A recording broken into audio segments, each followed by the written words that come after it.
Hey everyone, this is Dr. Jeff Cumro, and I want to talk to you today about sleep.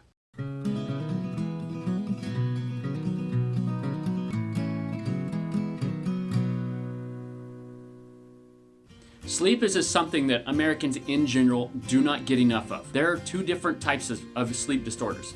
You can either not have the time to do it, or there could be something physical, something in the process that doesn't allow you to sleep at night. That time in sleep is a time for your body to restore itself. It's a time to get healthy. And what I want to look at today specifically is the balance between cortisol and melatonin. Cortisol, a lot of people are familiar with because it is the stress hormone. Melatonin, a lot of people are familiar with because it's the sleep hormone. If you're blindly taking melatonin, it may be okay, it may not be, but please consult your healthcare provider because that can cause other problems. Cortisol and melatonin are opposites of each other. They mirror each other. Let's look at a typical sine wave. If cortisol is high, melatonin is going to be low. Exact opposite happens in the peak, or in the valley rather. And they're constantly going back and forth on this pattern. So it's very important to know that for two reasons.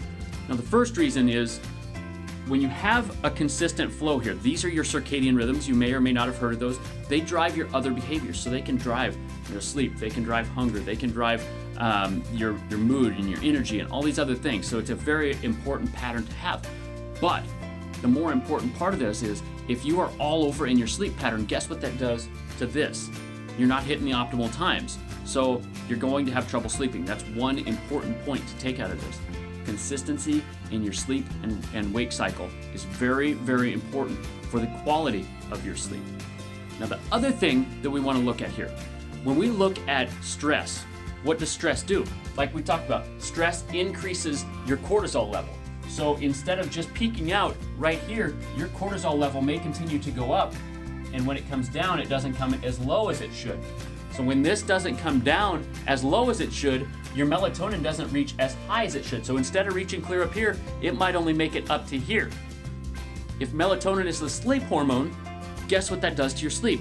This is why as we stress out, it is harder and harder to sleep. And it's important to get some of that stress out of your system. So you have to have some sort of stress reduction technique or stress reduction plan because there are multiple things you can do about it, and mixing and matching in that is something that I highly recommend. Have a plan in place that you can decrease that cortisol level so those melatonin levels can come up and you can sleep better. Let's talk about chiropractic care. Studies have shown that as we work with chiropractic care, it decreases the stress on your body, decreases that cortisol level, and as your cortisol level decreases, that melatonin level can come up and you get your Z's. Hope you guys got a lot out of this. If you have any questions, any comments, please call our office, put them in the comments below. Anything you need, we're here to help you. Go get some rest.